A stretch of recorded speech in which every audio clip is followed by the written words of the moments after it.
We now have Brandon Maka'awa'awa going back to the nation of Hawaii. Brandon is Deputy Head of State, and you probably know Brandon, if not from the Permanent Forum, but also from one of the episodes of Hawaii Five-0, where he is,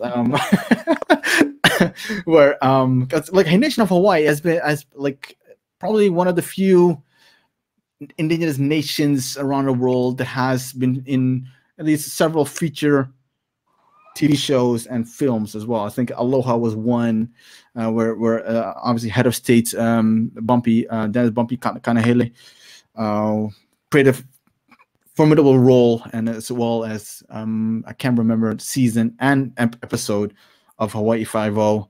But we're not going to talk about that. Obviously, we're not going to talk about we're going to talk about more important stuff. Brandon, I want to pick your brain because I think when I pick your brain, we'll get to mindsets. We get to something that's very valuable to indigenous peoples, because we've been talking about decolonization for like the whole series up until this point, and I'm not sure that like until series the whole marathon up until this point. And when it comes to decolonization, like it's one thing to talk about it. The other thing, obviously, is to do something about it. You know, like you have a T-shirt that says "Act Sovereign," and you wear it quite often. Love you for it. So I want you to pick your brain. Like obviously, when we talk about the singular question, you'll go into that. So let's start off. Where is indigenous knowledge going right now? What do you see? What are you experiencing? I think again, mahalo, Ghazali, for putting this on, and haole laha now. I think that Mahalo. indigenous knowledge is something that is going towards and moving more towards independence and getting back to what our kupuna or our ancestors used to do. Because, you know, as we found out during COVID, it's really every man for themselves. You know, in the United States, they totally left nations just, you know, decimated. You know, there was no assistance anywhere. People had to figure out how to grow food again. That's why I came into my yard, because I think, you know, I usually do this inside my house in front of, you know, I have a backdrop, but I was like, you know what, I have to come into my yard because I have to show people that sovereignty can happen at home. You know, I'm growing kalo here for the first time in my whole life. I'm growing kalo. I'm raising my own food now. And so this act of sovereignty and exercising your independence has to start at home. And you know, it's not something that we need to go to school for. We need to just look into our history as a people. We need to look into our culture, because the one thing that Francis Boyle, international attorney that has represented us for a long time, over 20 something years, he was also the helper of having the Palestinian people get their own country. But he told my uncle a long time ago that, you know, Bumpy, what you guys have, which they cannot take away from you, is you guys are still on your land and you are still here. And so because we are here in the place that we used to thrive, we can thrive again. We don't need Western systems. We need to look into the past and figure out, how did the Hawaiian people support over 1 million people in Hawaii at its peak without any homelessness, without any drug issues, without any starvation? You never heard of Hawaiians getting wiped out by hurricanes, because we knew nature, we knew our surroundings. And so for indigenous knowledge, it's key for survival, not just for Hawaiians, but for all indigenous peoples. And because most of the world has been colonized and most of the world has moved into this, you know, technology and westernization, they've forgotten who they are as indigenous peoples as well. And so they're dependent on a system that is really fragile. And COVID has shown that. Yeah, Brandon, for indigenous peoples that feel that they've forgotten the ways of their elders, of their ancestors, any, and this is obviously very contextual, any ideas or experiences maybe that you can share of trying to find that path back, of learning how their ancestors lived pre-contact, pre-colonization? Right. Well, for Hawaiians, it's kind of there were stages, right? That there were revitalizations first in the early 70s. Hokulea helped us revitalize our culture again. Moving towards the 80s and the 90s, when my uncle Bumpy was in the forefront of the sovereignty movement, we learned about our political history. So it's just digging back into your past, and and for Hawaiians, it's a little easier, but what for other indigenous peoples before, I always tell this to Hawaiians that they want to jump straight into sovereignty and just go head first into this is the fake state and start challenging and everything. The what my uncle has taught me is that if we don't know who we are, then why are we gonna go claim this land, or why are we gonna go stop this project? What is the significance of this? Is this of significance to us in the future? How did our ancestors utilize these lands in a better way? Because if we don't know that, then when it's time for us to take over and we don't know how to do it before, we're going to do it exactly how our colonizers did it. And we're going to ruin it. And Right. so there is no independence without us understanding who we are first. So I would suggest to indigenous peoples, you guys have to look from within. Don't look at all these other things. Don't look at the political things. Don't look at all these other stuff. Look within your own ohana first. Find out what kind of connections that your ohana and traditions that your ohana kept going through the years, and learn those things first. It's right around you. Yeah. It's such an easy, no, it's a simple concept, but it's It like is. as in like going back. That's what you talk about, right? Going back to the future. It's a simple concept, but it's people overthink it. No, sorry, that's assumption. Do you think that people are overthinking it, or how do you? Why is it that? Why are not people doing it?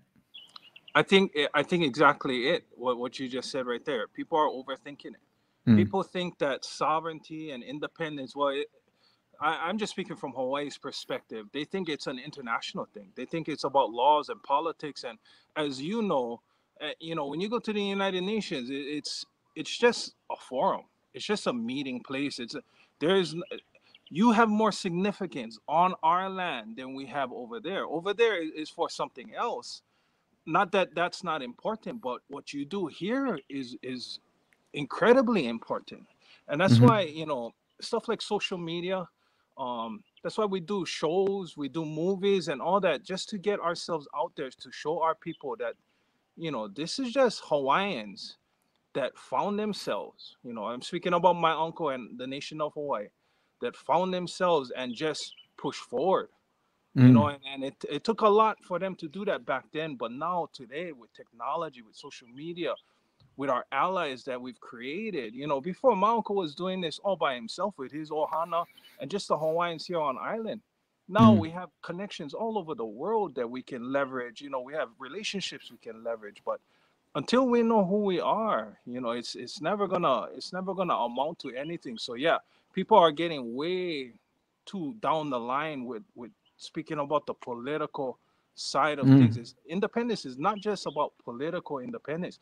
You have to have food sovereignty too. You have to have economic sovereignty. You have to understand how countries work. So before that, you got to clean your own house. We mm. have big aspirations for ourselves, because what America took from us was a huge thing. They took away our nation.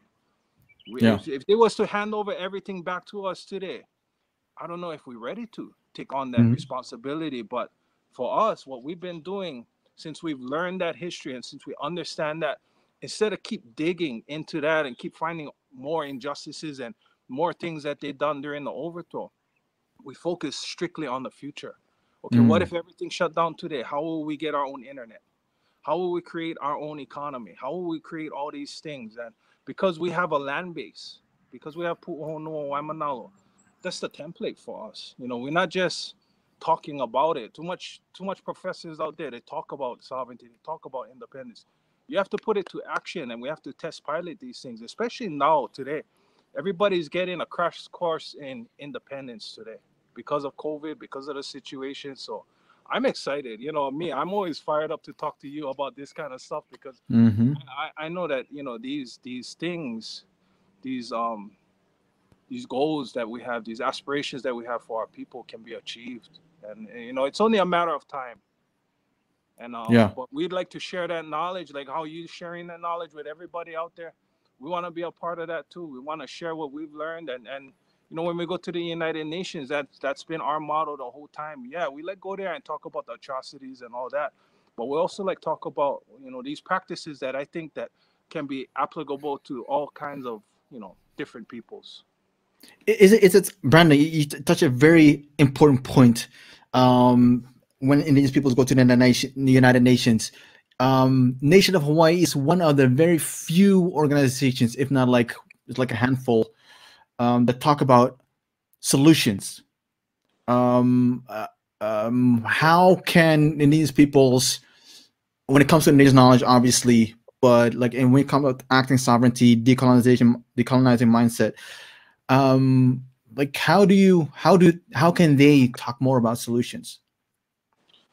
I think it's like how you said, you know, it's the action part, it's the implementation part. It's I think a lot of times Indigenous peoples, we're always reactionary because there's always a crisis going on somewhere, and that's the only time we come out in this mass, right? And Hawaiians is guilty of that as well. You know, Mauna Kea and all that, you know, we come out for those kinds of things. But you know, when Mauna Kea, when TMT is not there, everybody went back home, and so it's not happening every day. You know, we need to find ways to take action every day. You know, and it doesn't need to be a protest, you know, necessarily. It can be just diverting your economy where you spend your money from Walmart or Costco, and now you spend it with a Hawaiian farmer. Or instead of, you know, taking these classes with the University of Hawaii, you go to this Hawaiian elder and you take classes from her.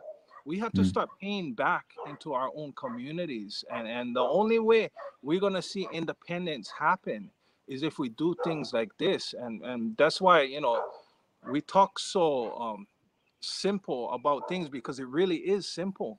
And you know, the next time I go back to the UNPFII, you know, we're going to do the same thing again, share our solutions, because we keep doing the same thing because we want to inspire other nations to bring solutions to the table too, because I want to go there and take something back with me, right? The first time I went there, I was like, oh, psyched, and like, oh, okay, we're going to get the UN for help us and all that. And we left like, I left depressed because I all I heard was everybody's problems and everybody's issues. And I was like, wow, that is like deep.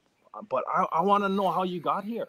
You know, we've gone through all this crisis and survived all these things, but you in New York. I'm looking at you. How did you get here?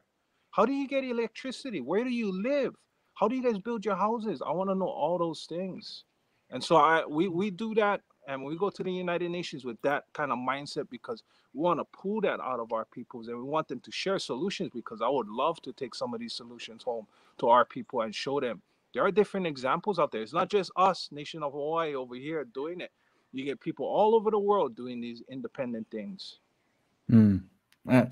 Brandon, obviously, unfortunately, we're out of time. But thank you, mahalo nui for being with us, for sharing your thoughts, ideas, and mindset. Actually, I think that's more importantly your mindset. Let's do this. Let's it's probably in the new year. Let's do a long form conversation. You know, like let me really pick your brain. Like we could do it like easy 3 to 4 hours. To talk about do like a Joe Rogan style, you know, do that kind of conversation. Let me know.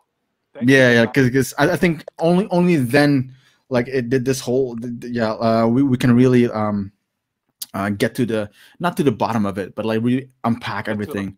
Yeah. And Brandon, give my aloha to everyone at the Puhonua Waimanalo, your wife, obviously, wife. Yeah. And Uncle Bumpy as well. Give my aloha to them, and mahalo for Nui for being with us. Appreciate you so much. Aloha, Talia. Mahalo. Aloha. How old you are now? Thank you so much. Mahalo.